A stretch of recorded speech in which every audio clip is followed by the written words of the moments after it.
আমাদের ওই বই রচনা করতে হতো তিনজনে, তিনটে পিঠ তিন জায়গায় এক জায়গায় করে দিলাম, এরমভাবে কোনাকুনি, এদিকে একজন আর এদিকে দুজন, তিন দিক থেকে তিনটে গুলি করলাম। একটা লোকই শিওর ডেথ হবে তার, পড়ে গেল, মরে গেল, পুঁতে দিলাম সঙ্গে সঙ্গে। দেহ চর্চা হতো, হ্যাঁ, শরীরের ব্যায়াম হতো, লাঠি খেলা, লাঠি খেলা, শোট খেলা, ছোড়া খেলা। আচ্ছা, আপনাদের মানে যখন আপনাদের ট্রেনিং প্রাপ্ত হয়ে গেলেন, হ্যাঁ, তার মানে আপনারা বেসিক্যালি একদম আর্মড রিভলিউশনারি ছিলেন। হ্যাঁ, হ্যাঁ। তো আপনাদের একদম মূল নেতা কে ছিলেন, মানে মূল নেতা ফলো করতেন আপনারা? আমরা ওই ইয়েকে ফলো করতাম, এই তোমার যে চিটাগাং আরমারি কেসের সূর্য সেন, ভুলে যাচ্ছি তো সব নাম, হ্যাঁ, বহুদিন আগে হয়ে গেছে।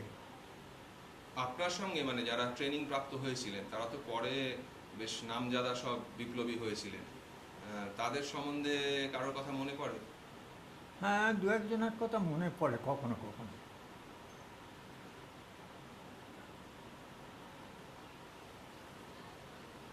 রাধা গোবিন্দ পাল বলে একজনের কথা মনে পড়ে, তার মেদিনীপুরে বাড়ি ছিল। কেন মনে পড়ে, মানে কোনো বিশেষ বিশেষ ঘটনা ঘটেছিল তার সঙ্গে। সে খুব ডান পিটে ছিল, সে দেখলি লোককে, বিশ্বত সাহেবদের দেখলি তার যেন একটা ক্রোধ চেপে যেত, কী করে শালাকে মার। এরকম করতে গিয়ে একবার ভীষণ অপদস্থ হয়েছিলাম আমরা।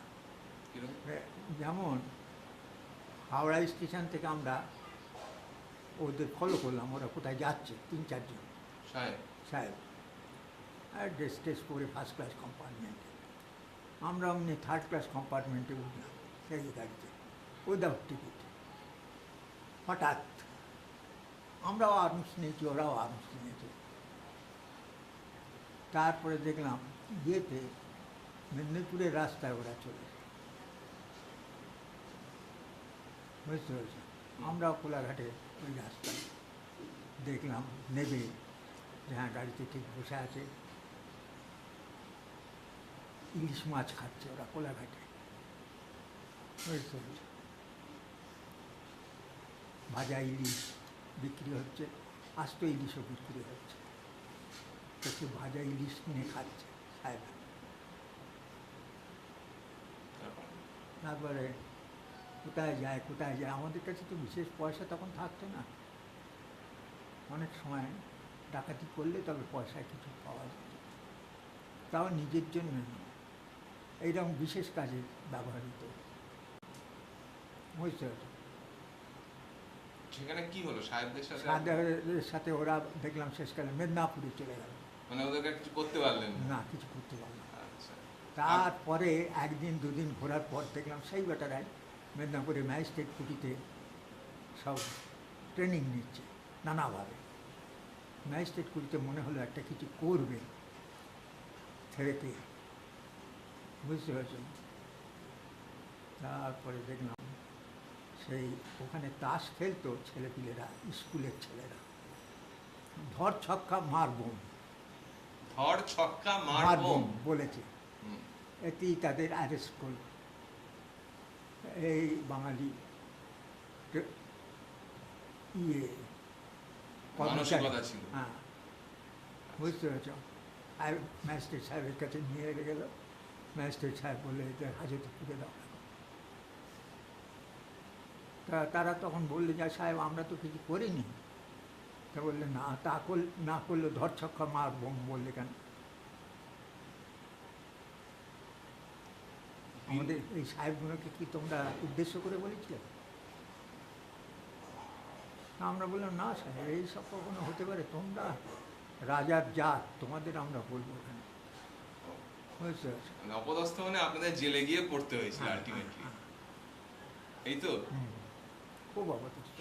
শুনেছি বিনয় বাদল দীনেশ আপনার খুব বন্ধু ছিলেন এবং একটি বিশেষ কাজে আপনি ওনাকে সাহায্য করেছিলেন, সে সম্বন্ধে একটু জানতে পারি? হ্যাঁ, সে সম্বন্ধে জানতে পারো। হঠাৎ দিনে একদিন আমায় বললে বসলো, একটা পার্কে আমরা সব গল্প করছি, রাত্রে ট্রেনিং হবে সেখানে, অনেক রাত্রে, এই 9টা সাড়ে 9টার সময় গল্প করছি, খাওয়া দাওয়া করলাম, ঘুগনি, মুড়ি, চা ইত্যাদি, বুঝতে পারছ। একটি বড় লোক খাওয়ালো আমাদের, সে আমাদের দলেই ছিল কিন্তু বড় লোক। তা এইসব খেয়েতে রাত্রিরে রাত 12টার পর ট্রেনিং হবে পার্কের মধ্যে, বালির গাদায় গুলি হবে, বুঝতে পারছো, যেখানে ছেলেপিলে ওই রিং টিং খেলে, প্র্যাকটিস করে সেই জায়গায়। তা ও আমায় হঠাৎ বলে ফেললো যে, দেখো দাদা, একটা হঠাৎ জিনিস মনে পড়লো, তা তুমি যদি আমায় দাও তোমার সাইলেন্সার লাগানো সেই পিস্তলটা। হ্যাঁ দেবো, দিতে পারি, তুমি তো এই চালাবার পদ্ধতি জানলে না। বললে, ও একবার তোমার কাছে দেখে নিলেই হবে। আমি বললাম, পারবে? ঠিক আছে। সেটা খুব ছোটো, কিন্তু তার কার্টিজগুলো এই এতটুকুটুকু, কিন্তু অব্বর থাকবে, মাল্টির ডেথ হবে, পয়জন লাগানো আছে প্রত্যেক কার্টিজটায়। তাহলে অন্তত ওকে 10টা কার্টিজ দাও, তাহলে 6টা দেবো। তুমি নাচরবান্ধা হলো, আরও 2টো দাও, 8টা নিয়ে গেল। নিয়ে গিয়ে ওখানে তো ধরা পড়ে গেল, সে পিস্তলও গেল আমার, আর টাকা হলো না। রাইটার্স বিল্ডিং অভিযান? ওই না,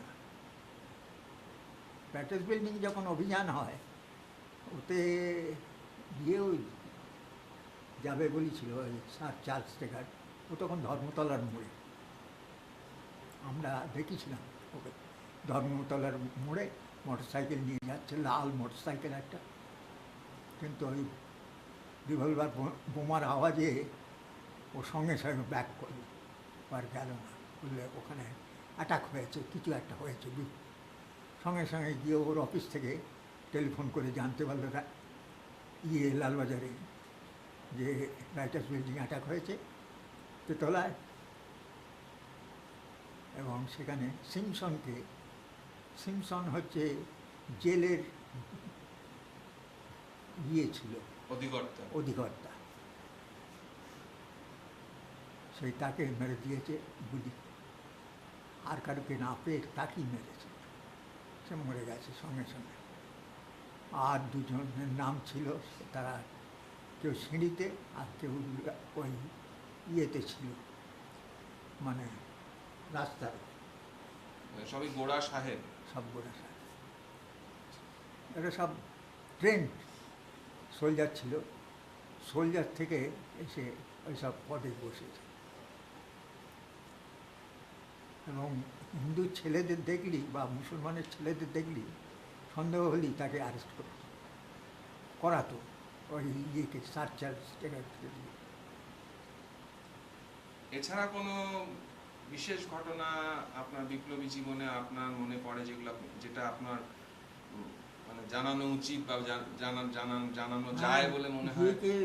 ধরে যেদিন ওই তোমার সূর্য